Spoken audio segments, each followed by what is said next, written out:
Bienvenue sur Ocean Heart Tales. Ici, chaque récit est soigneusement créé pour vous offrir des romances palpitantes, des connexions légendaires et des amours interdits dans l'univers sauvage des côtes françaises, des secrets marins et des passions océaniques. Nous mélangeons profondeur émotionnelle, narration cinématographique et mystères authentiques pour vous faire ressentir chaque battement de cœur depuis les eaux mystérieuses de l'Atlantique. Abonnez-vous pour rejoindre notre voyage à travers des romances oubliées, des amours dangereux et des passions qui défient l'océan. Disclaimer, ce contenu est destiné au divertissement uniquement et peut inclure des interprétations dramatisées de périodes historiques. Notre équipe utilise la voix IA, les graphiques et la narration comme outil de storytelling, toujours édité par des humains pour la qualité et l'originalité. Nous respectons les politiques de contenu IA de YouTube. Aucune représentation trompeuse de personnes réelles. Abonnez-vous et activez la cloche pour ne jamais manquer une histoire du cœur des océans. Les embruns salés fouettèrent le visage de Marc Dubois, tandis qu'il ajustait son équipement de plongée sur le pont de son petit bateau, l'espoir perdu. Le ciel gris de ce matin d'octobre promettait une journée difficile au large de la pointe du Raz. Mais Marc était habitué aux caprices de la météo bretonne. Depuis 3 ans qu'il explorait méthodiquement les épaves de cette côte maudite, il avait appris à lire les signes que lui envoyait l'océan. Aujourd'hui, malgré le vent qui commençait à se lever, les conditions restaient acceptables pour une plongée de reconnaissance.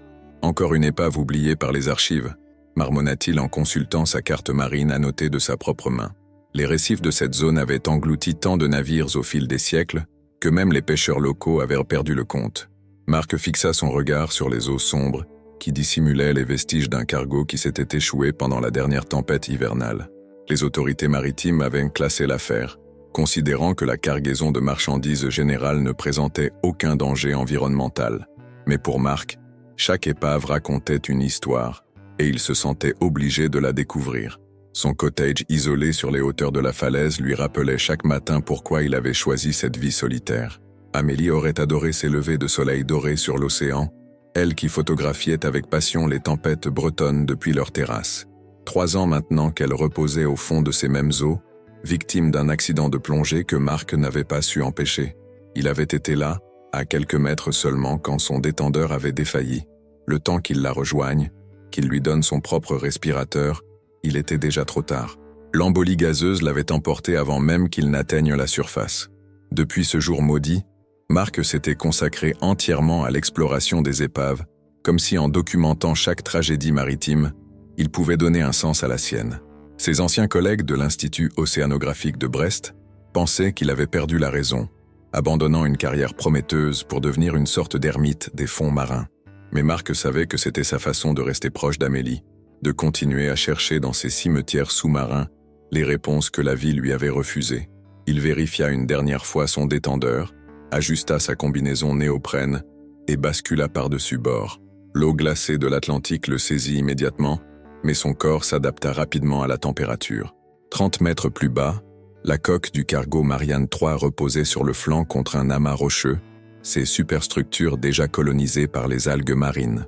Marc alluma sa lampe torche et entama sa descente, scrutant chaque détail de l'épave avec l'œil expert de quelqu'un qui avait passé des années à explorer les cimetières marins. La première inspection révéla un navire commercial standard des années 2020, probablement en route vers Brest, quand la tempête l'avait surpris. Les conteneurs dispersés sur le fond marin ne contenaient que des marchandises banales, textiles, équipements électroniques, rien d'exceptionnel.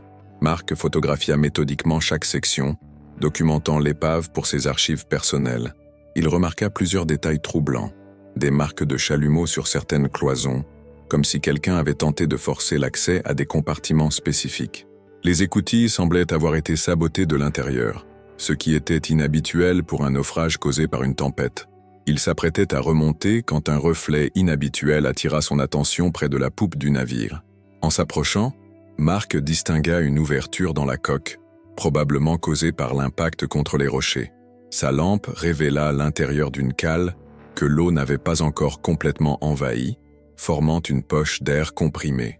C'était là, dans cette bulle de survie improbable, qu'il la vit. Une jeune femme aux longs cheveux bruns était attachée à une poutre métallique, inconsciente, mais respirant faiblement. Ses vêtements trempés et déchirés témoignaient d'une lutte récente. Marc sentit son cœur s'emballer dans sa poitrine. Comment était-ce possible? Le naufrage remontait à plusieurs jours.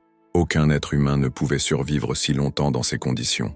Pourtant, elle était là, vivante, ses paupières frémissant légèrement dans la lumière de sa lampe. Ses poignets portaient des marques de cordes, et son visage, malgré la pâleur, gardait une beauté saisissante qui rappela douloureusement à Marc les traits délicats d'Amélie. « Mon Dieu !» articula-t-il dans son détendeur, produisant un flot de bulles qui remontèrent vers la surface.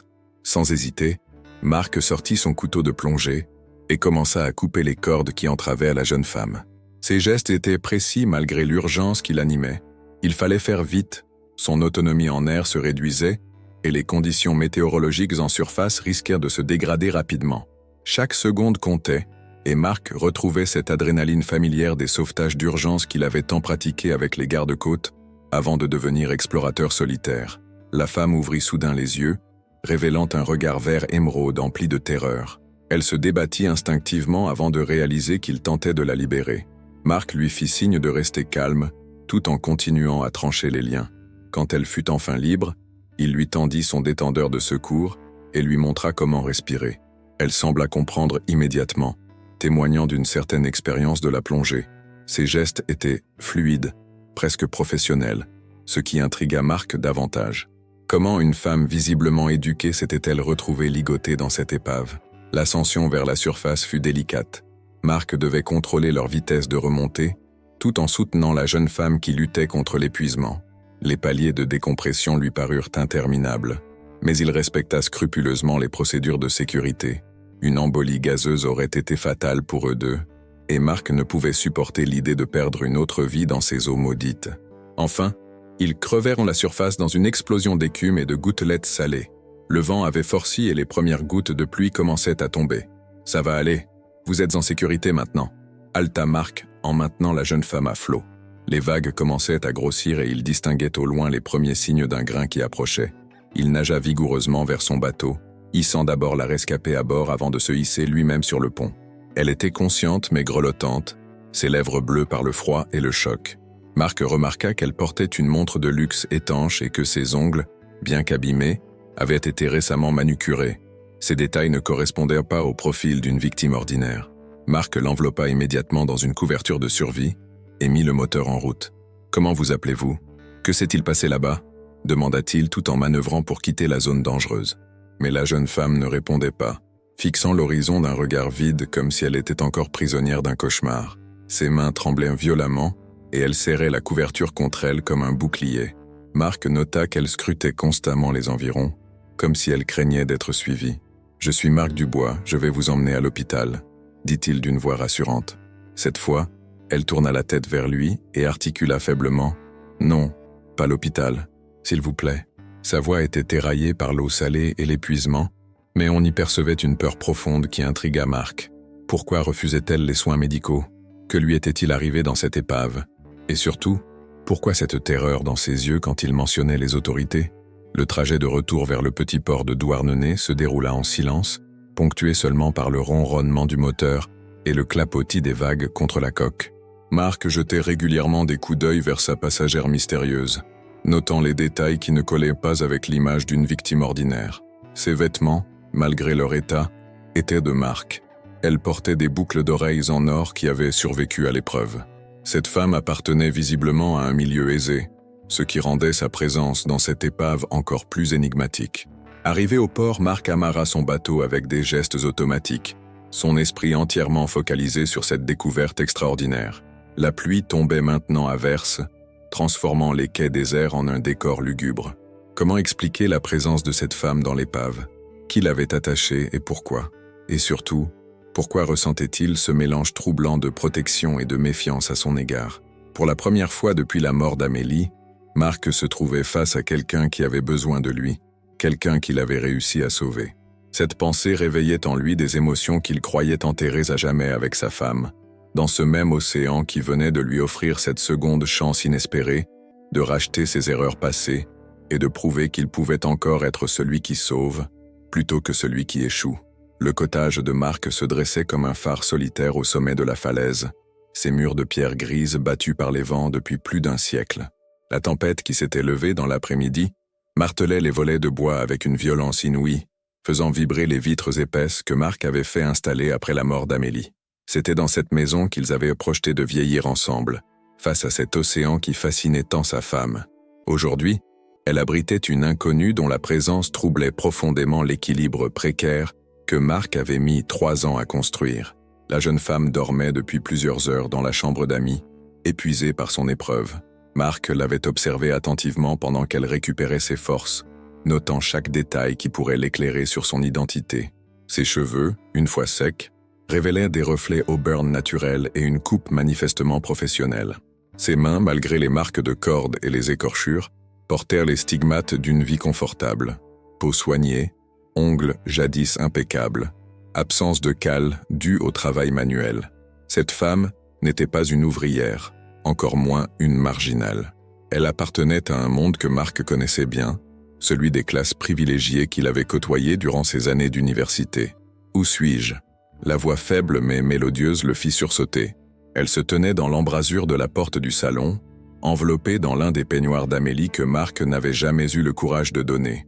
Cette vision le bouleversa plus qu'il ne l'aurait voulu. « Vous êtes chez moi, en sécurité », répondit-il en se levant du canapé où il avait passé la nuit à veiller. « Comment vous sentez-vous » Elle s'avança prudemment, jetant des coups d'œil nerveux vers les fenêtres, comme si elle craignait d'être observée. « J'ai mal partout, mais je suis vivante grâce à vous.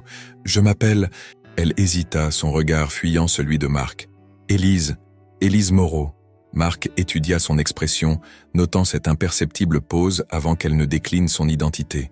Mentait-elle déjà ? « Élise, que s'est-il passé dans cette épave ? Comment vous êtes-vous retrouvée attachée là-bas ?» Il s'approcha lentement, ne voulant pas l'effrayer davantage. Elle recula instinctivement, ses yeux verts se voilant d'une peur profonde. Je ne me souviens pas de tout. C'était confus, il y avait plusieurs hommes. Ils parlèrent de quelque chose que j'étais censé savoir. Sa voix tremblait, mais Marc perçut quelque chose de calculé dans cette vulnérabilité affichée. Quels hommes ? Pourquoi vous auraient-ils fait ça ?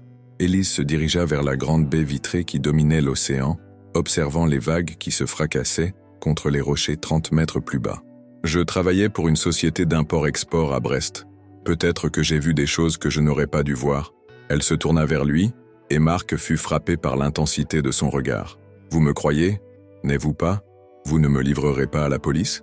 Cette question confirma les soupçons de Marc. Une victime innocente aurait réclamé l'intervention des autorités, pas supplié qu'on les évite.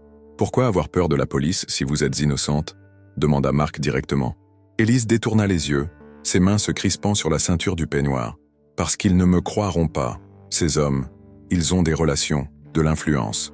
Ma parole contre la leur ne vaut rien. Marc s'installa dans le fauteuil d'Amélie, celui qu'elle utilisait pour regarder les tempêtes. Racontez-moi tout depuis le début. Comment avez-vous abouti sur ce cargo ? Élise s'assit précautionneusement sur le canapé, maintenant une distance prudente entre eux. Je supervisais une cargaison pour mon entreprise Armor Trading. Des marchandises en provenance d'Espagne. Rien d'extraordinaire en apparence. Mais le jour du chargement, j'ai remarqué des anomalies dans les manifestes. Certains conteneurs ne correspondaient pas aux déclarations. Quand j'ai voulu en informer ma hiérarchie, on m'a dit de me mêler de mes affaires. Elle marqua une pause, comme si elle pesait chaque mot. Le soir même, 3 hommes sont venus chez moi. Ils m'ont emmené de force sur le Marianne 3.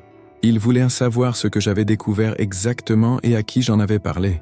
Marc l'écoutait attentivement, analysant chaque inflexion de sa voix. L'histoire se tenait, mais quelque chose sonnait faux. Comment expliquez-vous que le cargo ait fait naufrage ?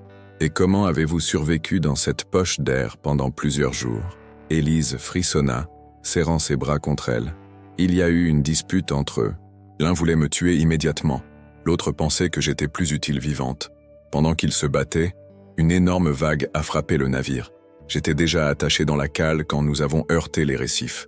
L'eau a commencé à monter, mais lentement. J'ai réussi à garder la tête hors de l'eau en me hissant sur mes liens. Et les hommes qui vous retenaient ? Insista Marc. Je ne sais pas.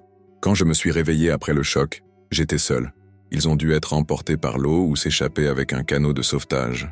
Marc se leva et se dirigea vers la cuisine, prétextant préparer du thé, mais en réalité pour réfléchir. Cette version des faits présentait trop de coïncidences. Comment Élise avait-elle pu survivre aussi longtemps ? Pourquoi ses ravisseurs l'avaient-ils laissée vivante dans une épave ? En revenant avec 2 tasses fumantes, Marc surprit Élise en train d'examiner les photographies d'Amélie disposées sur les étagères. « Votre femme était très belle, dit-elle doucement. Elle était ma femme, oui. Elle est morte dans un accident de plongée il y a 3 ans. Élise se tourna vers lui, une expression de compassion sincère éclairant son visage. « Je suis désolé. C'est pour ça que vous explorez les épaves? Pour rester proche d'elle ?» Cette intuition psychologique surprit Marc. Élise possédait une finesse d'analyse qui ne collait pas avec le profil d'une simple employée administrative. « En quelque sorte, admit-il en lui tendant sa tasse. « Et vous, vous avez de la famille qui doit s'inquiéter ?» Élise secoua négativement la tête. « Mes parents sont morts quand j'avais 20 ans. Pas de frères et sœurs, pas de mari. Je suppose que c'est pour ça qu'ils m'ont choisi comme cible. Personne ne remarquerait ma disparition immédiatement. » Marc nota cette information, qui renforçait l'impression que tout avait été soigneusement calculé dans cette histoire. La journée s'écoula dans une atmosphère tendue mais curieusement intime. Élise l'aida à préparer le repas, révélant des talents culinaires qui démentaient son prétendu isolement social. Elle connaissait les herbes aromatiques, maniait les couteaux avec dextérité et préparait des sauces complexes avec une aisance naturelle. « Vous cuisinez remarquablement bien pour quelqu'un qui vit seul », observa Marc. « Ma mère était chef dans un restaurant avant de mourir. » « Elle m'a tout appris, » répondit Élise sans lever les yeux de la poêle où doraient des Saint-Jacques fraîches que Marc gardait au congélateur. Le soir venu, ils s'installèrent devant la cheminée que Marc alluma pour la première fois depuis des mois. La lueur dansante des flammes adoucissait les traits d'Élise, lui donnant un air presque éthéré. « Merci de me faire confiance, » dit-elle soudain. Beaucoup d'hommes auraient appelé la police sans poser de questions. Marc sirota son vin rouge, un Côte-du-Rhône qu'il réservait aux grandes occasions. « Qu'est-ce qui vous fait croire que je vous fais confiance ?» demanda-t-il avec un sourire enigmatique. Élise le regarda intensément, et pour la première fois depuis qu'il l'avait sauvée, Marc eut l'impression de voir la vraie femme derrière le masque. « Parce que vous me reconnaissez, » dit-elle simplement. « Vous savez ce que c'est d'avoir des secrets, de porter un fardeau qu'on ne peut partager avec personne. Nous sommes pareils, vous et moi. » Cette déclaration troubla profondément Marc. Comment cette inconnue pouvait-elle lire en lui avec une telle précision ? « Vous ne savez rien de moi, » protesta-t-il faiblement. Élise se pencha vers lui, son regard vert captivant dans la lumière du feu. « Je sais que vous vous réveillez chaque nuit en pensant à elle. Je sais que vous plongez dans ces épaves, en espérant la retrouver d'une certaine façon. Je sais que vous vous sentez coupable de ne pas avoir pu la sauver, et que sauver quelqu'un d'autre pourrait vous racheter à vos propres yeux. » Chaque mot portait avec une précision chirurgicale, atteignant Marc au plus profond de son être. « Comment pouvez-vous savoir tout ça ?» murmura-t-il, bouleversé par cette analyse impitoyable mais juste. Élise sourit tristement. « Parce que moi aussi, j'ai perdu quelqu'un que j'aimais, et moi aussi, je cherche un moyen de me racheter. » Elle se leva gracieusement et se dirigea vers la fenêtre où la tempête continuait de faire rage. « La différence, c'est que vous essayez de sauver les autres. Moi, j'ai choisi une voie plus sombre pour panser mes blessures. » Cette confession inattendue fit frissonner Marc. Qu'entendait-elle par voie plus sombre? Mais avant qu'il puisse poser la question, Élise se retourna vers lui avec un sourire énigmatique qui transformait complètement son visage. « Bonne nuit, Marc. Merci pour cette soirée. Cela faisait longtemps que je ne m'étais senti aussi normal. » Elle s'approcha de lui et déposa un baiser léger sur sa joue avant de disparaître dans l'escalier menant aux chambres. Marc resta seul face aux flammes mourantes, le cœur battant et l'esprit en ébullition. Qui était vraiment cette femme qu'il avait sauvée? Et pourquoi avait-il l'impression troublante qu'elle était peut-être en train de le sauver lui aussi, d'une façon qu'il ne comprenait pas encore? Marc se réveilla aux premières lueurs de l'aube, avec un sentiment d'inquiétude diffuse qui lui nouait l'estomac. Le cottage était silencieux, trop silencieux. Il se leva précipitamment et constata qu'Élise n'était plus dans sa chambre. Son lit était fait avec un soin méticuleux, comme si elle n'y avait jamais dormi. Seule l'odeur subtile de son parfum flottait encore dans l'air, mélange de jasmin et d'ambre qui contrastait étrangement avec l'image de vulnérabilité qu'elle avait projetée la veille. Il la trouva sur la terrasse, immobile face à l'océan qui retrouvait progressivement son calme après la tempête nocturne. Elle portait les vêtements qu'il lui avait prêtés, un pull marin d'Amélie et un jean ajusté. Mais quelque chose dans sa posture avait changé. La fragilité apparente s'était muée en une assurance troublante, comme si la nuit avait révélé sa véritable nature. « Vous êtes matinale, » dit-elle sans se retourner. « J'ai l'habitude de me lever tôt. C'est le meilleur moment pour réfléchir. »« Vous avez appelé quelqu'un » demanda-t-il. remarquant qu'elle tenait son téléphone. Élise se tourna enfin vers lui, et Marc fut frappé par la transformation de son regard. Les yeux verts qui la veille exprimèrent la peur brillaient maintenant d'une intelligence froide et calculatrice. J'ai essayé de joindre mon bureau pour signaler ma disparition, mais étrangement, le numéro n'est plus attribué. Armor Trading semble avoir cessé d'exister du jour au lendemain. Elle observa attentivement sa réaction. Curieux, n'est-ce pas? Marc sentit un frisson glacé lui parcourir l'échine. Peut-être ont-ils fermé temporairement après votre disparition? Élise eut un sourire énigmatique qui ne ressemblait en rien à la femme terrifiée qui l'avait sauvée. Vous savez, Marc, j'ai beaucoup réfléchi cette nuit. À vous, à moi, à cette situation extraordinaire. Elle s'assit sur la balustrade de pierre, balançant ses jambes dans le vide avec une désinvolture troublante. J'ai réalisé que nous nous mentons tous les deux depuis le début. Que voulez-vous dire? Marc s'efforçait de garder une voix neutre, mais son instinct lui soufflait que le danger venait de changer de camp. Élise inclina la tête. L'étudiant, comme un entomologiste, examine un spécimen. Vous n'êtes pas seulement un explorateur d'épaves nostalgiques, Marc Dubois. Votre cottage regorge d'équipements sophistiqués qui n'ont rien à voir avec l'archéologie. Ces appareils de communication cryptés dans votre bureau, ces cartes marines annotées avec des coordonnées militaires. Elle fit une pause théâtrale. Qui êtes-vous vraiment? Marc sentit le sol se dérober sous ses pieds. Comment avait-elle découvert ces équipements secrets? Vous avez fouillé ma maison, constata-t-il froidement. Naturellement, règle de survie numéro 1, toujours connaître son environnement. Élise sauta gracieusement de la balustrade, révélant une agilité qui démentait son prétendu épuisement. Marc Dubois, ancien officier des services de renseignement de la Marine nationale, officiellement retraité suite à un traumatisme, officieusement toujours actif dans la surveillance des trafics maritimes en Bretagne. Le masque était tombé. Marc recula instinctivement, sa main se dirigeant vers le tiroir où il gardait un pistolet. « Ne faites pas ça », dit doucement Élise. « Nous ne sommes pas ennemis. Au contraire, je pense que nous pouvons nous entraider. » Marc s'immobilisa, analysant ses options. Cette femme était dangereuse, probablement formée au combat. « Qui êtes-vous » demanda-t-il directement. « Élise Moreau n'est qu'un nom parmi d'autres. Disons que je suis quelqu'un qui évolue dans les zones grises du commerce international. Quelqu'un qui, comme vous, surveille certaines activités sur cette côte. » Elle s'approcha, bougeant avec la fluidité d'une professionnelle. « La différence, c'est que moi, j'y participe activement plutôt que de me contenter d'observer. » Cette admission confirma les pires craintes de Marc. « Vous faites partie du réseau que je surveille, » réalisa-t-il. « Pas exactement. Je faisais partie d'une organisation qui utilisait cette côte pour des transferts délicats. Mais récemment, j'ai décidé de changer de camp. » Élise s'arrêta devant la photo d'Amélie. « Votre femme était très belle. Quel âge avait-elle quand elle est morte ?» Cette question inattendue déstabilisa Marc. 32 ans. Pourquoi? Élise se tourna vers lui, une expression indéchiffrable sur le visage. Parce qu'elle n'est pas morte dans un accident de plongée, Marc. Elle a été tuée. Le monde de Marc bascula. Qu'est-ce que vous dites? Sa voix n'était plus qu'un murmure étranglé. Élise s'approcha, ses yeux verts brillant d'une intensité hypnotique. Amélie travaillait pour une ONG de protection marine. Elle enquêtait sur des déversements illégaux de déchets toxiques.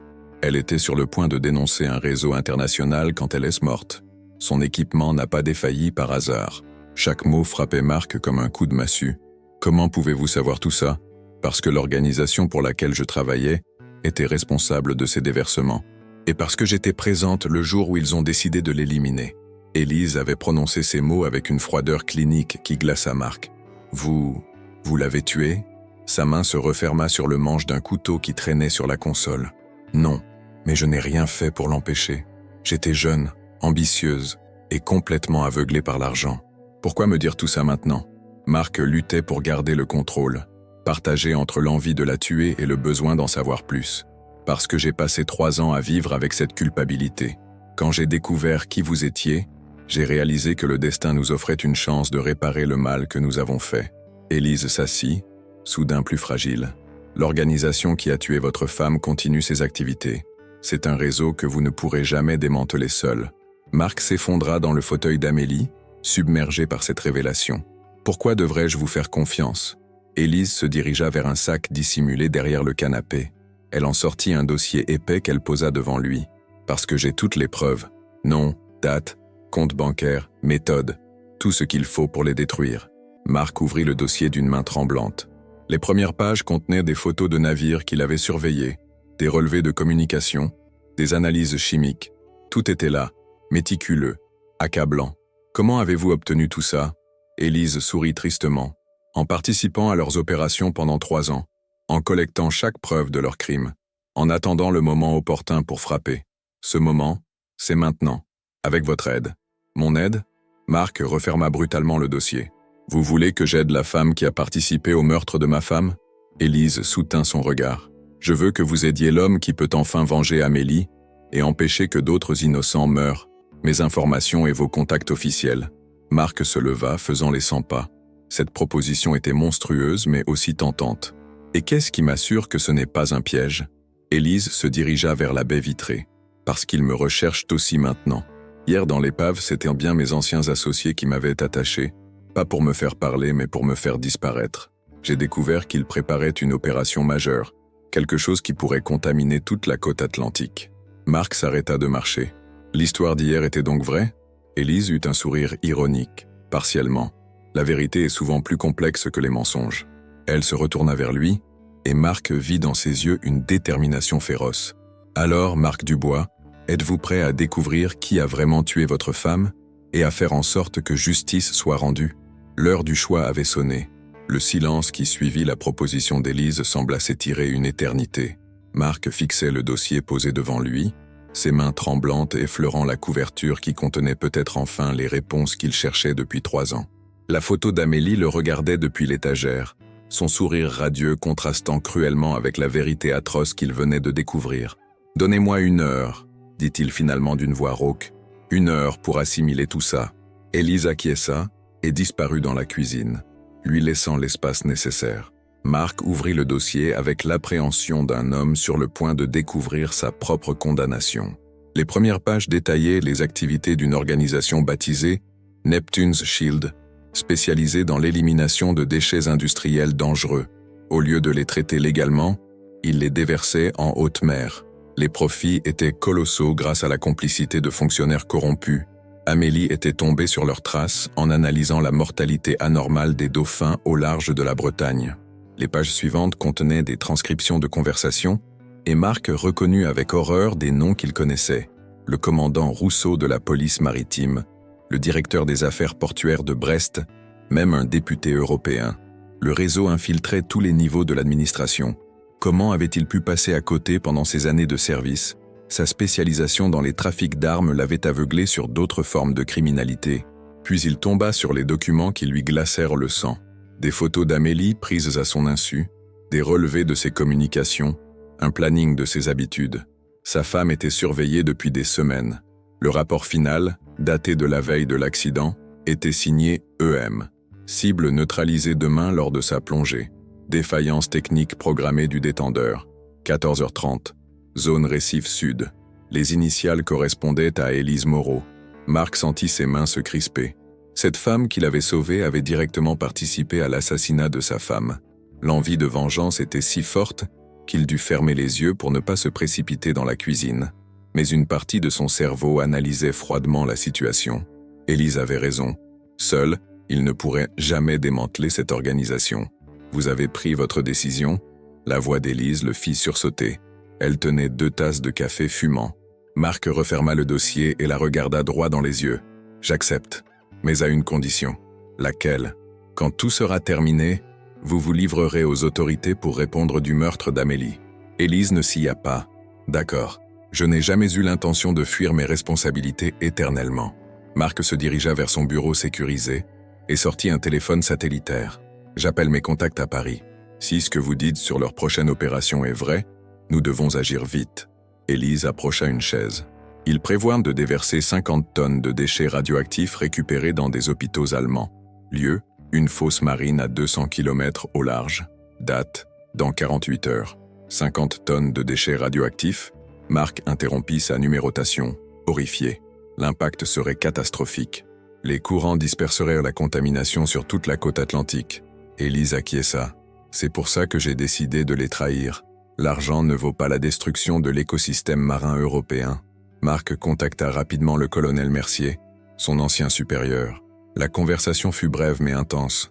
Marc transmit les informations sans révéler sa source, évoquant un contact infiltré, le colonel promit de mobiliser une task force interministérielle. Dans 6 heures, une équipe d'intervention serait en route. Maintenant, nous attendons, dit Mark en raccrochant. Les heures suivantes furent étranges. Mark et Elise préparèrent l'intervention, elle fournissant des détails techniques précieux sur Neptune's Shield. Elle connaissait les codes radio, les protocoles, même les habitudes des responsables. « Pourquoi avoir attendu si longtemps ?» demanda Mark. « Parce que j'avais peur. On ne sait jamais qui est corrompu dans ce milieu, » répondit Elise. « Et il y a eu cette mission en Méditerranée. J'ai vu les dégâts sur la faune marine, les dauphins échoués. » Le téléphone sonna. « Mark, nous avons un problème, » annonça le colonel. Le cargo a appareillé plus tôt que prévu avec une escorte armée. Ils ont été alertés d'une fuite. Mark regarda Elise qui avait pâli. « Nos unités sont encore à 4 heures de la zone. Si le déversement a lieu avant, il sera trop tard. » Mark réfléchit rapidement. « Je peux être sur zone dans 2 heures avec mon bateau. Mark, c'est trop dangereux. Ils ont tué ma femme. Cette fois, j'aurai l'avantage de la surprise. » Elise se leva. « Je viens avec vous. Hors de question. Ils ne s'attendront pas à me voir avec vous. Je peux créer une confusion suffisante. » Mark la dévisagea longuement. Cette femme était prête à risquer sa vie pour réparer ses erreurs. « D'accord, mais nous faisons ça à ma façon. » 1 heure plus tard, l'espoir perdu fendait les eaux à pleine vitesse. Elise, équipée d'un gilet pare-balles, étudiait les photos satellitaires. Là, le Prosperity, cargo panaméen. C'est notre cible. L'interception eut lieu au coucher du soleil. Mark approcha par l'arrière, profitant de l'ombre du cargo.